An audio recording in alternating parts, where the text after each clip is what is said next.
Buenas tardes, bienvenidos a una nueva clase de manejo de switcher TriCaster.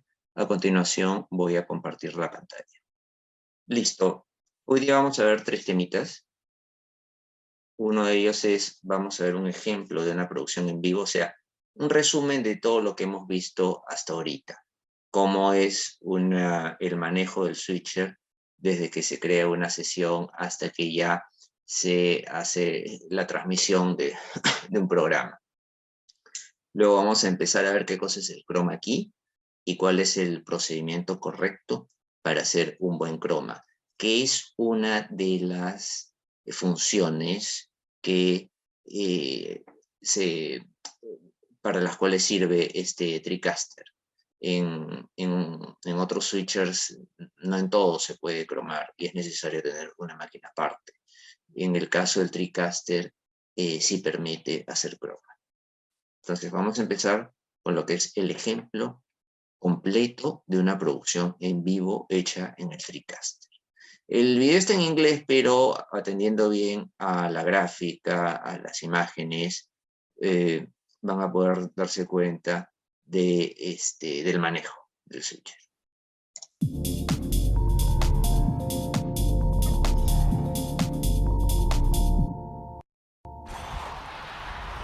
Now that we have everything configured inside of the TriCaster, we're ready to take a look at an actual live production.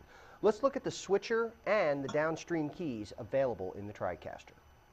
The live switcher interface is located here in the TriCaster, and the same controls exist here on the 450 control surface. All the controls that you need to run your live switch right at your fingertips.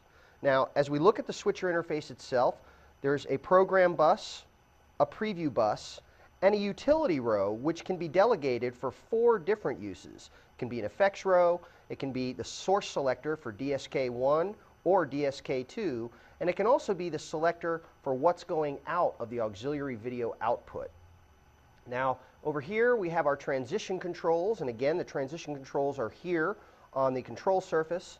And over here we have the transitions themselves for the background, and then the transitions and the controls for both of our downstream keys that are available in the switcher. Now, as we look at the switcher itself, you can see the 4 live inputs on the switcher. You can see that we have our 2 network inputs, the 2 digital disc recorders, the graphics player, a frame buffer, and then there are 4 virtual inputs, and we'll talk about those in just a little while. Now, of course, as you run a switch, you can run the switch either from the controls here on the interface or directly here from the control surface. And, of course, you can cut between 2 sources. Of course, you can do crossfades between those 2 sources as well. And the TriCaster features a variety of transitional type effects. Things like trajectories. And right here on the control surface, you do have the ability to select from the effects that you currently have loaded. Now, of course, you can always pick up the mouse and you can click on any one of these effects to load that effect. But you also have the ability to use your selector knob right here, and by twisting the selector knob, you can choose the effect right from the control surface. Now, you also have the ability to control the speed at which these effects run. And right now, I'll just run the effect, and this is the default medium speed. So you have slow, medium, and fast available right here. And again, the slow speed is much slower, and the medium speed is a little faster, and fast is much quicker. Now, instead of having to grab the mouse to get to these presets, there is a rate knob here in the transition area on the control surface. And you can spin that, and that will give you a speed. It could be the preset, but you could go faster than fast, or slower than slow, or in between medium and fast. You can really dial in pretty much any speed that you want. But if you want to get back to the presets, this knob also acts like a button. And pushing the knob will cycle you through the presets that are available for the speed of the transition playback. Now, you also have the ability to play these transitions forward and to play them in reverse. If you click on the effect that you want to use, there's a little gear right here, right over the top of your effects row for the actual transitions for the background. And you can see by clicking on that gear, you have the ability to set the effect up to run either forward or reverse. You also have the ability to run this effect in the ping pong mode. And this is going to change the direction of the effect each time you run it. First time you run it, runs forward. Second time you run it, runs in reverse. This is great for flying on and flying off an instant replay or something along those lines. Now, these are not global settings. These are effect by effect settings. So you can literally set some effects to run forward, some effects to run backward, and some effects to ping pong. And again, it's on an effect by effect basis that you can do that. Now, you can also load up other effects. There are a large variety of effects that come with the TriCaster. And again, if you want to replace one of the effects that's currently loaded, you simply click on an effect, click on the gear, and then go to the pop-up and say you want to browse. This is going to load a media browser showing you all of the effects that are available for use in the TriCaster. You can simply find the effect that you want to use. I'm going to come down here to trajectories, and we'll do a nice stretch and fade up from the bottom here. And now that effect is ready to go.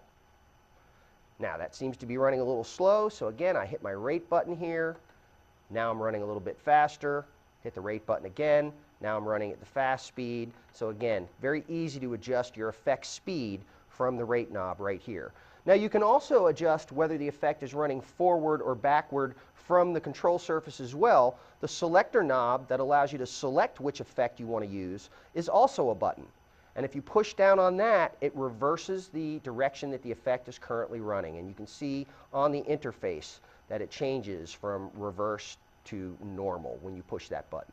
Now you also have a T-bar both in the interface and on the control surface to be able to run effects as well. You can left click and drag on the T-bar inside the interface, or you can manually grab the T-bar on the control surface and manually control these effects. Now one of the interesting things about the T-bar is you do have the ability to delegate what it's going to do. Now there are also two downstream keys available. Right over here, down along the bottom, we're working with the transitions to go from preview to program, but there are also downstream keys right above it. Now these downstream keys can use any input coming into the TriCaster as a source. For instance, you can use the utility row to choose what source you want for each of the downstream keys. So you can click on DSK1, and right now we're using the graphics player for DSK1. And if we go to our graphics player, we have our title queued up there. And for downstream key 2, we're using our frame buffer. Now the TriCaster has a series of frame buffers, and this is an area where you can copy an image or a title and then point the downstream key at that. It separates it from the graphics player, so no matter what's selected in the graphics player, you always know what's going to come up on the downstream key because you have sent that to the frame buffer. And you can change the frame buffer at any time during your production. Let's go ahead and bring both of the DSKs up over program out. Now there are independent controls for the downstream keys here. There are also controls on the interface for both take and auto for each of the downstream keys. So you can either click on these with the mouse, or again from the control surface, we can just hit take and we can bring both of those downstream keys up.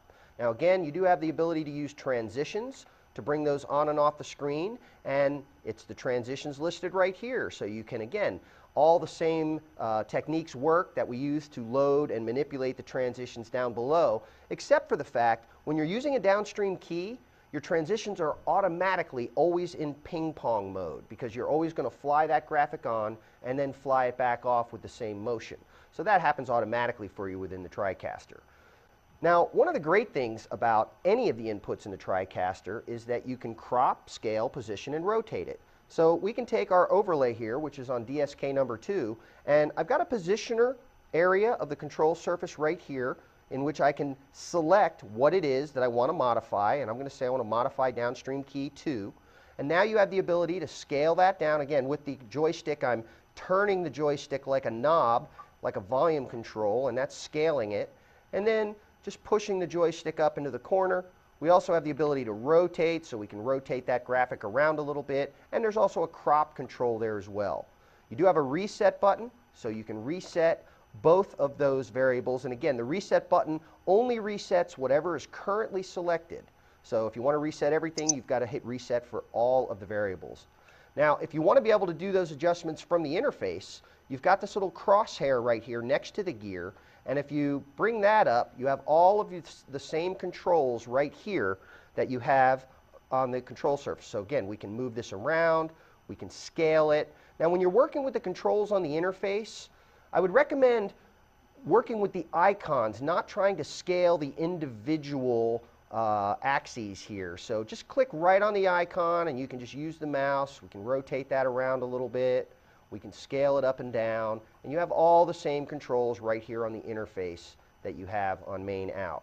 Now, it may be that you want to be able to set this up before you take it live, and you may already be live. So we can't set these graphics up, size, and scale them and so forth on program out, but that's okay, because all of this can be done on the preview monitor. So if we have DSK2 set up, yet we're not going to it yet, notice if I grab the positioner, you still see it, and it's only on preview. So I still have the ability now to scale this down, and of course I can take preview and I can put the same thing on preview and program, and now I'm seeing exactly where it's going to be when I bring that downstream key up. I can do my positioning and my rotation right here on preview, and then we can bring that up, and it's exactly where I want it to be the first time, every time. Now you can do a lot more than just stills and titles with these downstream keys. You also have the ability to do full motion graphics by using the DDR as the source for the downstream key. Now here in the DDR, I have a video clip that has alpha channel in it. I'm going to tell DSK1 to use DDR number 1. Now, I'm also going to turn on autoplay and single in the DDR, and this is important. We only want the one clip to play. That's why we've turned single on. It'll just play the one clip and stop. And autoplay is turned on. The way autoplay works is anytime you switch to the DDR, it will automatically start playing. And when the clip is done, it'll automatically switch back to whatever's on preview and cue up the next clip. But this works even if you've attached that digital disc recorder to the downstream keyer. By activating the downstream keyer, if autoplay is on, it'll automatically start playing that DDR, and your full motion graphic will appear right over the top of program out. Now this full motion graphic was created in Lightwave, but these graphics can be created in any package that can create a video clip with alpha channel. So if you already have a graphics package that you're currently using, that can easily be imported into the TriCaster and used in the TriCaster's workflow. As you look at the T-bar, you'll see that there are 4 buttons above the T-bar. And these buttons are on the control surface as well, but only the first 3 of them are here, and then the 4th fade to black is down here. These buttons allow you to delegate what the T-bar is going to do. So, for instance, if it's on background, you're simply going to do a switch between whatever's on program and preview. That is our background layer. What's happening between program and preview and any transition that's happening is our background layer. Now, I'll go ahead and choose a trajectory here. So again, we're just going from preview to program. Now you can also delegate the T-bar or the auto button to run the downstream key. And we're going to go ahead and set our downstream keys back up. And what I want to show you is the preview monitor, as soon as I set this to downstream key number 1, the preview monitor gives you a real-time look-ahead preview as to what's going to happen. So if I only have the downstream key attached to the T-bar, when I pull it down, the downstream key is going to be brought up on program out. So if you look at preview, you can see that it's showing us exactly what's going to happen when we pull the T-bar. I pull the T-bar, the downstream key shows up. Now preview shows no downstream key because it's still selected and delegated, so if I was to run that T-bar again, it would take it off, a true look-ahead preview. If you select downstream key 2, you see the second downstream key. And again, pull the T-bar, it comes over program, now preview is empty, it's a true look-ahead. You also have the ability to assign multiple things to the T-bar or the auto button. You can delegate multiple processes to happen in one use of the T-bar or the auto button. You can do this by pushing the first button and holding it and pressing the second button. So I held down DSK1 and pressed DSK2. Now they're both delegated to the T-bar. If you look at preview, you can see both of the DSKs on preview. We pull the T-bar, it's exactly what we get, both of the DSKs coming in. If you want, you can do all 3, the background, DSK1, and DSK2. Now you see on preview, the background video is going to change, and both of the DSKs will be brought up. It's always going to show you exactly what you're going to get when you pull the T-bar. The last button is fade to black, and you need to really understand what this button does. When you hit fade to black and we pull down on the T-bar, it fades everything. It fades any graphics. I'll bring some graphics up here. And again, fade to black fades down all the downstream keys. Even the audio gets faded out completely. Now, this is a layer on top of everything else in your TriCaster layer. You've got background, then you've got DSK1, then you've got DSK2, and then fade to black over the top of the whole thing. So what you might do, now that you're faded to black, you're going to say, hey, I want to go back to a background switch, and I want to switch to what's on preview. Well, you can see that our preview is black, and the fade to black button is now blinking because it knows that if I do this transition, it's not going to do anything. It's still going to be faded to black. Before I do a background transition, I have to click on fade to black, and I have to remove fade to black, then go back to my background switch and continue working. So you've got 4 layers, your background layer, DSK1, DSK2, and then fade to black on top of the whole thing. And you've got the ability to delegate the T-bar or the auto button for any of those functions. You can also use any of the live inputs in the downstream keys, and this is great for doing a picture-in-picture effect. For instance, we're going to go ahead and select DSK1 as input number 4. And now I'm going to go ahead and put preview and program up. And again, we're going to go ahead and select DSK1 with our positioner. And as I start to position it, you can see there's input number 4. I can scale it down, put it over here in the corner, and rotate it around. And then again, when you activate that, it's exactly what you want the first time, every time. You also have the ability to customize the switcher interface to match your production needs. And you can relabel both the buttons on the switcher and the monitors that are associated with those channels of the switcher. On any button on the switcher, you can right-click and select Rename. And you get 2 options, the option to rename the monitor and the option to rename the button. So you have a lot more room on the monitor. Again, if I wanted to put Kiki's camera, Kiki camera, on the preview monitor, and I'm going to go ahead and rename the button just as Kiki. Now you can see that the button is labeled Kiki, the monitor here is labeled Kiki's camera, and this has also been relabeled on our multi-viewer.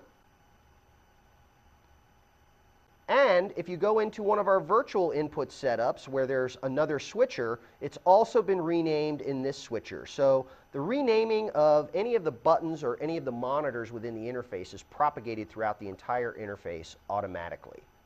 Some of the functions that you can do here from the control surface are also available as keyboard shortcuts on the keyboard. The space bar is an auto button, the enter key is the take button, and so forth. Now that's really nice, but if you're using a control surface, you may not want to have those active. You could inadvertently hit a button, like space bar or something like that on the keyboard during the fast-paced live switch, and it could give you an undesirable result. So there is a way to disable the keyboard shortcuts, yet keep the keyboard active. You may need the keyboard to be able to type things in, to change title templates, anything like that, but you don't want to have those keyboard shortcuts active. To do that, we're going to go to the little gear that's in the upper right-hand corner of the right-hand tab module area, right here. We're going to click on that gear, and all the way down at the bottom, we have Enable Keyboard Shortcuts. And right now, there's a check mark by it. I'm going to click on that, and now if we look at it again, you'll see that the check mark is gone. So now all the keyboard shortcuts are disabled. You can still use the keyboard to type, but you're not going to make a mistake and do something disruptive to the switch accidentally. Bien, eso fue un resumen de todo lo que hemos visto hasta ahora, referido a el manejo del switcher TriCaster previo a hacer una producción en vivo. Ahora, vamos a empezar a ver lo que es el chroma key. El chroma key es un efecto que consiste en extraer un color de una imagen determinada y reemplazar este espacio que ocupaba por otra imagen. Para hacer este efecto se debe grabar con un fondo azul o verde. Se suelen usar los colores verde o azul porque son los más alejados al tono de nuestra piel. Este es un video introductorio sobre lo que es el chroma key.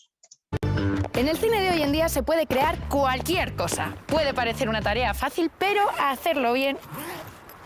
¿Cuál es? ¿Vale, corta? ¡Ay, es este. Vale, lo tengo.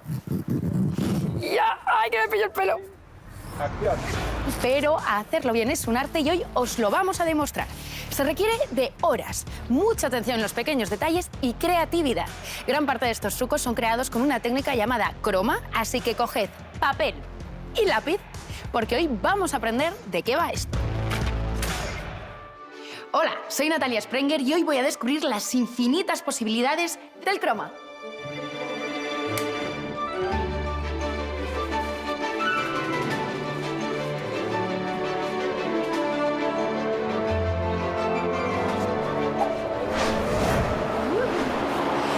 Y así es como en 3 segundos llego a la cima del mundo.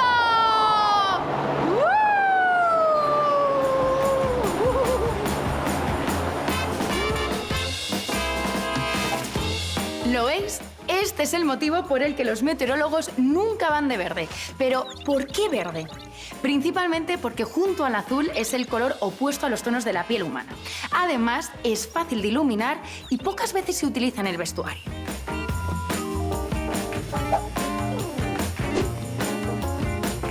Pero el verde croma o el azul no se utilizan solo para el fondo. En la producción de cine y televisión también se emplea para cubrir un elemento en primer plano que después será convertido en otra cosa.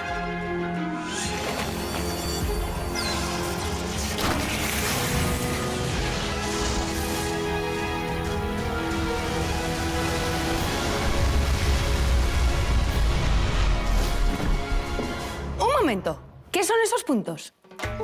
Son puntos de tracking o de seguimiento. Sirven para que el equipo de postproducción tenga una referencia visual de dónde está el fondo del croma con cada movimiento de la cámara. El croma está mucho más presente e integrado en todo lo que vemos en nuestro día a día de lo que parece. En películas, en series, en videoclips, en programas, en el tiempo, cada vez que ponemos las noticias. Básicamente porque su objetivo es que no sepamos qué está y solo prestemos atención a lo que aparece gracias a él.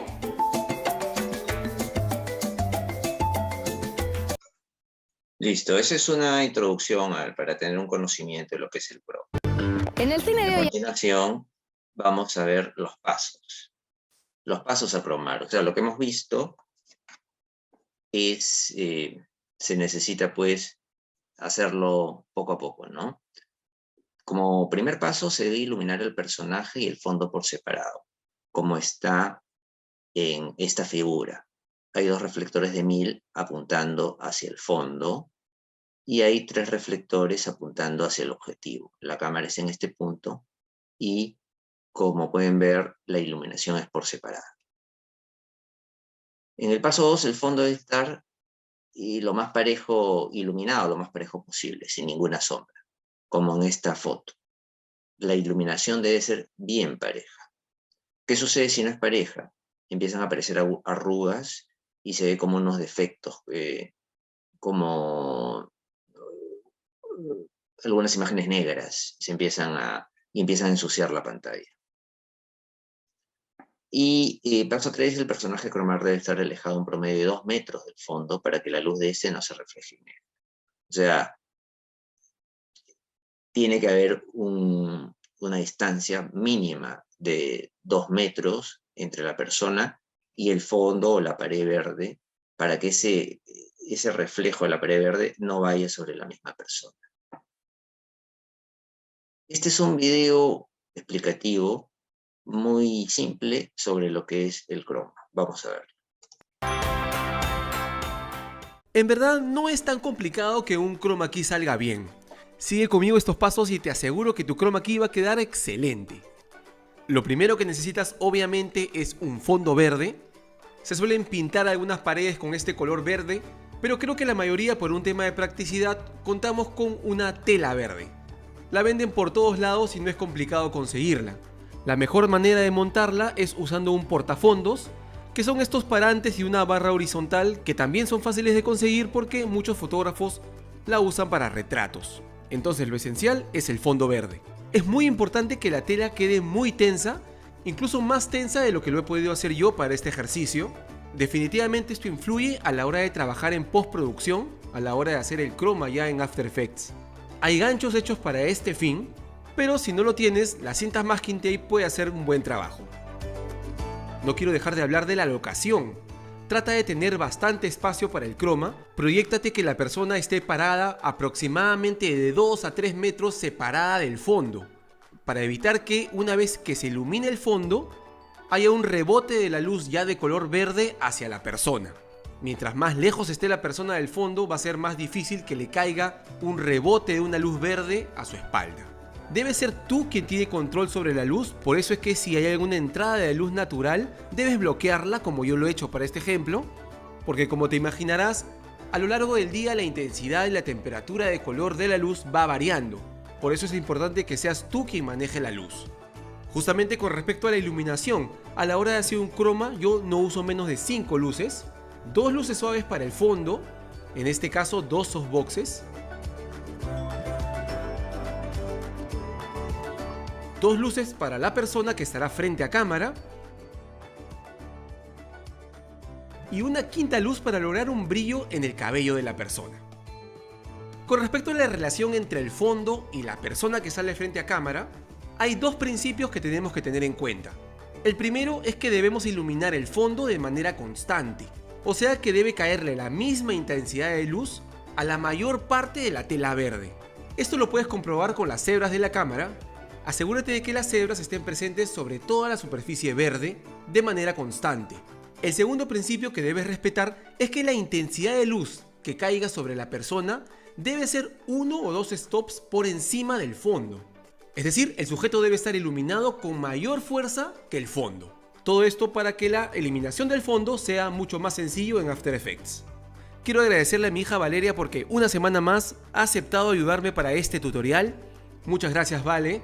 Asegurémonos que todos los movimientos que se produzcan frente a cámara se hagan siempre dentro de esta pantalla verde.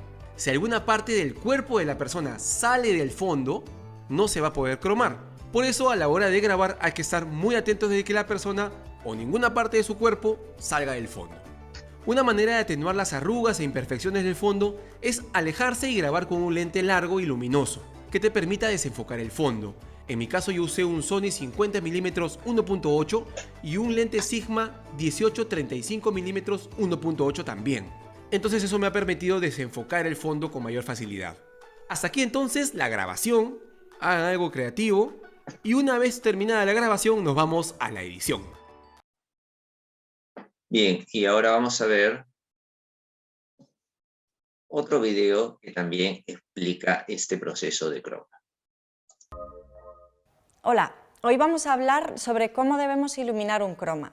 ¿Qué es un chroma key? Un chroma key o llave de color significa extraer un color de la imagen y reemplazar el área que ocupaba por otra imagen. Esto se hace habitualmente rodando al personaje sobre un fondo azul o verde croma, que son tonos muy específicos, no valdría cualquier verde o azul. Y luego lo que hacemos es eliminar ese color de manera que donde estaba ponemos nuestra imagen de fondo. Se usan estos tonos porque son los más alejados al tono de nuestra piel, con lo que los discriminaremos mejor en postproducción. El verde se ha estandarizado más porque los sensores de las cámaras digitales funcionan mejor con él, son más sensibles a él. Lo primero que tenemos que tener claro es que tenemos que iluminar el fondo croma y el personaje por separado. Así que, 1, tenemos el fondo croma, que lo que queremos es que esté iluminado lo más plano y uniformemente posible. 2, tenemos a nuestro personaje. Y 3, tenemos la imagen que vamos a poner como fondo una vez que eliminemos el verde o el azul del croma. Por esto, las luces que iluminan al personaje deben ser diferentes a las que iluminan el fondo de croma. Lo primero, vamos a ver cómo iluminamos el fondo croma. Como ya hemos dicho, el fondo croma ha de estar iluminado lo más uniformemente posible y no tener ninguna sombra, con lo que siempre utilizaremos fuentes de luz difusa para iluminarlo. Fuentes de luz que no produzcan sombras definidas. Es importante también, si estamos usando como fondo una tela de croma, que ésta no tenga ninguna arruga, que esté bien estirada. Básicamente, lo que tenemos que conseguir es que toda la superficie del croma esté iluminada con la misma intensidad de luz y que no tenga ninguna sombra. Para un fondo de croma de un tamaño pequeño o medio como este, pondremos fuentes de luz suave a 45 grados y a media altura de la superficie del croma que vemos. Estas luces pueden ser fluorescentes, LEDs o fuentes de luz dura con gelatinas de difusión en las palas. Las repartiremos de tal modo que ilumine lo más uniformemente posible el fondo. Detrás de las luces pondremos banderas negras para evitar que esa luz le afecte a nuestro personaje, ya que a él querremos iluminarle por separado. Eso lo vamos a ver luego. Primero vamos a comentar una serie de cosas que tenemos que tener en cuenta trabajando con cromas. Cosas importantes cuando rodemos un croma. Separar al personaje del fondo. Debemos tenerlo separado al menos 2 metros del fondo y si podemos más, para que la luz que refleja el fondo no afecte al personaje y no lo contamine de ese color. Porque si esto ocurre, tendremos luego problemas para eliminar el verde o el azul sin afectar al personaje. Otra razón por la que el actor ha de estar separado del fondo es para que las luces que iluminan el croma no le afecten y al contrario, para que las luces con las que iluminamos al actor no proyecten sombras sobre el fondo. Evitar los bordes desenfocados. En la medida de lo posible debemos tener al personaje u objeto bien a foco para que sus bordes sean definidos y más fáciles de detectar por el programa que usemos para hacer la postproducción. No vestir de verde o azul. Si estamos rodando con fondo verde, no tener al personaje vestido de verde o algún elemento en cuadro que sea verde. Lo mismo si rodamos en croma azul, que no haya tonos azules en el vestuario, como por ejemplo pantalones vaqueros, etc. Evitar materiales que reflejen. Las gafas, los elementos de cristal o metal y los colores muy claros como el blanco son elementos que reflejarán el verde o el azul del croma y que nos darán problemas luego a la hora de hacer el chroma key, porque estarán contaminados de color, del verde o del azul. Debemos evitarlos en la medida de lo posible. Configuración de cámara. Debemos usar la sensibilidad de cámara más baja que podamos para que la imagen tenga menos ruido y así el chroma key funcione mejor. Esto es especialmente importante en las DSLRs, ya que tienen de por sí mucha compresión en los archivos que generan, por lo que intentaremos usar unas luces lo suficientemente potentes para que nos permitan bajar la sensibilidad de cámara y tener una imagen más limpia. Debemos tener ajustada la temperatura de color de nuestra cámara a la temperatura de color de las luces que estamos usando para iluminar el croma, para que el verde o azul que usemos se vean correctamente sin ninguna dominante. Por la misma razón, es muy importante que esté correctamente expuesto, ni quemado ni oscuro. Para eso usaremos un fotómetro como herramienta para medir la exposición. Haremos varias medidas para comprobar que todo el área tiene la misma intensidad de luz y si no es así ajustaremos nuestra luz para que quede lo más igualado posible. Diferencias de medio diafragma son asumibles, pero no deberíamos tener mucho más que eso. Si no tenemos fotómetro, usaremos las herramientas de exposición propias de la cámara. Dependiendo del modelo, tendríamos unas herramientas u otras. Si, por ejemplo, usamos el histograma, lo que tendríamos que tener es una sola línea central en la zona de los medios tonos. Con el false color, por ejemplo, debería coincidir con el color verde del false color, que corresponde al gris medio del 18%. Con cebra pondremos este cebra al 70% para comprobar si todo el área del croma nos sale rayada. Las zonas que no tengan cebra serán las que estén más oscuras o más claras y las corregiremos hasta que nos aparezca cebra uniforme en toda la superficie del croma. Vamos a ver ahora cómo debemos iluminar al personaje. Como lo que vamos a hacer es integrar dos imágenes distintas, el fondo y el personaje, es muy importante la preparación previa. Antes de rodar a nuestro actor sobre el fondo de croma, tenemos que tener claro cuál es la imagen de fondo en la que lo vamos a integrar, porque tendremos que iluminarle en función de cómo sean las condiciones de iluminación de ese fondo. Si, por ejemplo, lo vamos a integrar en un exterior día, tendremos que ver de qué dirección viene el sol para saber de qué dirección ha de venir la luz principal, que será dura o suave dependiendo de si es un exterior nublado o soleado. También debemos observar el contraste que hay entre la luz y la sombra, para respetarlo a la hora de iluminar al personaje en el plató. Otra cosa a tener en cuenta es la temperatura de color, las dominantes o si hay mezcla de fuentes de luz frías, cálidas, etc. De la misma manera, tendríamos que tener en cuenta las condiciones de luz del fondo cuando sea un interior. Estudiaremos de dónde vienen las luces, si hay contraluces, cómo es la luz principal, si las luces son duras o suaves, etc. Y en función de eso iluminaremos a nuestro personaje.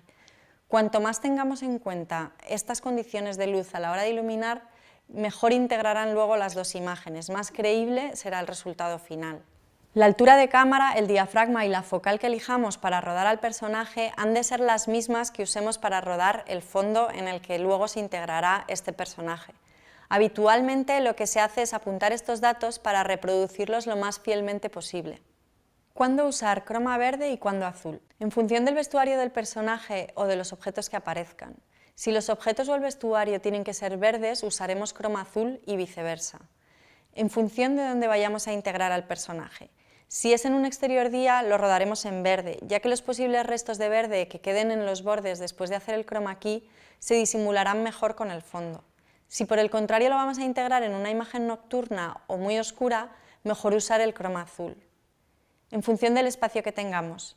El color verde es el que más contamina de los dos. Al ser más claro, refleja más luz y esta luz llega con facilidad a nuestro personaje, dificultando el que el chroma key pueda discriminar bien la silueta del fondo. Por eso es importante que separemos todo lo que podamos al personaje del fondo verde. Materiales de croma. Hay varias opciones dependiendo de nuestras necesidades. Tenemos pantallas plegables de croma que por un lado son azules y por otro verdes y son una solución rápida y cómoda para los casos en los que vamos a hacer solo un plano corto y no necesitamos mucho fondo. También tenemos fondos de papel, telas de croma que pueden ir sueltas o montadas sobre un palio para que queden bien lisas, o si necesitamos superficies más amplias, nos iríamos a un plató del tamaño que necesitemos con las paredes y el suelo pintados con pintura de croma azul o verde. Bueno, y hasta aquí el tutorial de croma. Espero que os haya sido útil. Nos vemos. Bien, ese fue otro video relacionado con cómo hacer correctamente un chroma key. Y ahora, para terminar, vamos a ver un video que resume cuáles son los errores más comunes en el croma, qué es lo que no se debe hacer. Seguramente no haga falta explicarte qué es un croma, pero realmente un croma es esto, esto también es un croma, aunque bueno, realmente un croma es esto. Esta pequeña tela verde nos ha hecho soñar y creer que íbamos acompañando a Frodo hacia el monte del destino. Nos ha hecho subirnos en los coches más rápidos del mundo. Incluso nos ha hecho enamorarnos delante de uno de los barcos más importantes de la historia, Titanic. Todo eso está acompañado de muchas y muchas y muchas telas de croma y mucho trabajo de postprocesado. Pero realmente hay 3 errores principales que se cometen cuando trabajamos con croma. Y si quieres que te los cuente todos, quédate, comenzamos. El primero de los errores es no estirar completamente la tela. Cuando surgen diferentes arruguitas, porque la tela normalmente la guardamos doblada, suele haber ciertos errores y luego ciertos problemas que suceden delante del ordenador que van a ser muy complicados o incluso imposibles de quitar. Por lo tanto, estirar correctamente la tela nos va a ayudar muchísimo después en el proceso de postprocesado, porque con esta tela podemos directamente convertirla en diferentes colores sin ningún tipo de problema, porque podemos trabajarla como fondo neutro. Es un verde, pero al final podemos interpretarlo como queramos. Para estirar correctamente esta tela, yo personalmente lo que suelo usar son pinzas. Puedes tener telas con diferentes agujeritos para poder tensar con cuerdas, quizás sería lo mejor para poder montar en una estructura y que al final se quede lo más tensa posible. Es cierto que no es fácil quizás encontrar estructuras de este tipo, pero también podemos tener en cuenta que colgándola en la pared con una ayuda de pequeñas chinchetas, tornillos o como queramos, podemos igualmente estirar la tela. El único objetivo es que la tela no tenga arrugas muy grandes que proyecten sombras y que luego sean muy complicadas de quitar. Si te das cuenta, hay diferentes arruguitas, ¿vale? Tenemos una tela que, bueno, pues en su totalidad, principalmente por aquí, tenemos algunas arruguitas que cuando pasamos al ordenador realmente desaparecen. ¿Por qué? Porque no están muy marcadas, están simplemente marcadas muy poquito. Lo ideal sería que estuviera completamente recta y completamente estirada. No tener arrugas nos va a ayudar muchísimo después en el trabajo del ordenador. Vamos al segundo tip. Si te das cuenta, sobre todo en esta cámara, en el suelo verás que tengo una pequeña marca. No me puedo mover hacia adelante porque perdería el enfoque de mi cámara, que justamente está en la parte superior, y tampoco me puedo alejar hacia atrás porque mira lo que ocurre cuando me voy hacia atrás. Empiezo a generar diferentes sombras y si esa parte me acerco a donde está la fuente principal de luz que está iluminando mi croma, va a generar una sombra bastante más grande. Esto va a hacer que nuestros errores se multipliquen y la posibilidad de que la toma quede correcta sea muy compleja. Por lo tanto, es muy importante dividir correctamente cuál es la iluminación que va directamente al fondo, en este caso tenemos dos luces que están iluminando completamente al fondo, y cuál es la iluminación que nos va a iluminar a nosotros. También es cierto, la iluminación del fondo tiene que iluminar el fondo correctamente, si te das cuenta que estoy generando diferentes sombras, pero no tiene que iluminarnos a nosotros. Por lo tanto hay que saber cortar muy bien la luz. Y la iluminación principal, la que nos está iluminando a nosotros, que la tienes justamente por aquí arriba, la tengo de forma frontal, nos tiene que iluminar a nosotros, pero no tiene que invadir el fondo. Si te das cuenta, yo cuando me muevo, a pesar de que está directamente direccionada hacia el fondo, no se va a ver absolutamente nada. ¿Por qué? Si está apuntando hacia el fondo. Estoy jugando con la ley de la inversa al cuadrado de la distancia. Todo esto lo explicaremos más detenidamente en un vídeo, pero eso significa que la luz tiene la posición adecuada y la distancia hacia mí adecuada. Para que nos hagamos una idea, si coloco una luz muy flojita, muy cerca, al fondo no llegará, pero a mí me va a iluminar. Esa es la ley de la inversa al cuadrado de la distancia, que ya digo, la explicaremos más tranquilamente en uno de los vídeos, porque aquí realmente lo que estoy utilizando es esa técnica en todo momento. Y luego, por último, una luz o un contra. La puedo colocar aquí, la puedo colocar aquí, puedo colocar dos, puedo colocar ninguna, puedo hacer lo que quiera. Realmente la luz de contra nos va a permitir recortarnos un poquito, pero claro, luego tenemos que acompañarlo con imágenes que realmente tengan esa luz. Estamos simulando que esa es la luz del sol. Por lo tanto, cuando vayamos a una escena, necesitamos que en esa dirección esté dándonos el sol y nosotros estemos dándole la espalda al sol y frente a la cámara. Hay que tener muchas cosas en cuenta, ¿no? El tercer consejo o problema es no saber adecuadamente cómo trabajar delante del ordenador. Es súper importante tanto la toma, quizás sea lo más importante, y luego también tener un respaldo digital detrás. Necesitamos un ordenador y los software adecuados. Eso quiere decir que tocando las diferentes herramientas vamos a poder conseguir los resultados que realmente vamos buscando. ¿Quieres que te enseñe cómo trabajar con Chroma? Que te enseñe pasito a pasito con un vídeo dedicado a cómo estiro la tela, porque también tiene su arte, cómo ilumino el Chroma, que al final creo que es lo más importante de todo, y cómo trabajo detrás del ordenador, que al final son horas y horas y horas para dejarlo bien. Si quieres todo eso, por aquí abajo en los comentarios, me lo dejas y encantado puedo crear ese contenido. Y no mucho más. Por aquí me despido. Si te ha gustado este vídeo me gustaría que lo apoyaras con un gran like, que me dejes por abajo en comentarios si realmente quieres nuevos vídeos sobre este tema de iluminar cromas. No olvides suscribirte a este canal para no perderte absolutamente nada. Y si le das a la campanita, siempre vas a estar informado de todo. Y recuerda, no dejes que la luz te controle. Chao. Bien, y ese fue el video sobre los posibles errores que puede haber una vez que una persona quiere hacer un chroma key. Entonces, hasta aquí el contenido del PPT. Y bueno, no sé si hay alguna pregunta, alguna duda con respecto a lo que hemos visto. Sí, adelante. Pregunta. Por lo que he estado viendo en el video en el que la persona habla en inglés, utiliza ese TrickCaster pequeño. También puede ser de ese tamaño o así como el switcher, que son como casi una pared, media pared de pantallas, y que hay varios botones de la misma distancia. O sea, tienen varios tamaños. A eso me refiero. Ya, te refieres al TrickCaster en sí, al aparato. ¿Qué tan grande es? ¿Qué tanto espacio ocupa? ¿No es cierto? Ajá. Ya, mira, el TrickCaster no es muy grande. Es un aparato medio rectangular que las dimensiones exactas no sé, pero debe ser de ancho, de tener unos 50 centímetros por unos 60 o 70 de fondo. No es un equipo muy grande. Ahora, lo que pasa es que cuando uno entra a un switcher, bueno, ese es el CPU. El CPU viene con su tablero. Debes haber visto en ese primer video un tablero con botones, con varios números. Al tablero me refiero. Ajá. Exacto, y el tablero tampoco es tan grande, ¿no? Será pues de ancho igual unos 50-60 centímetros de ancho por unos 40 de alto, ¿no? O sea, no es rectangular. No es un equipo muy grande. lo que pasa es que el TriCaster lo conforman principalmente dos elementos, el CPU y el tablero. Ahora, aparte obviamente está la pantalla, porque en la pantalla es donde uno visualiza todo, ¿no? Pero no es más que eso.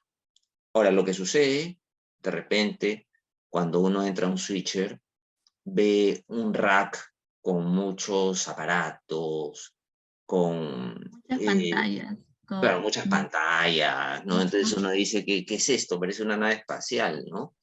Y Sí. bueno, en realidad, claro, en realidad hay otros aparatos que complementan el TriCaster, pero que no son esenciales. Por ejemplo, hay los controladores de las cámaras. Uno puede levantar el iris de la cámara o hacer el balance de blanco de la cámara desde unos controladores. Cada cámara tiene su controlador, son 3 controladores que tenemos, por ejemplo, ¿no?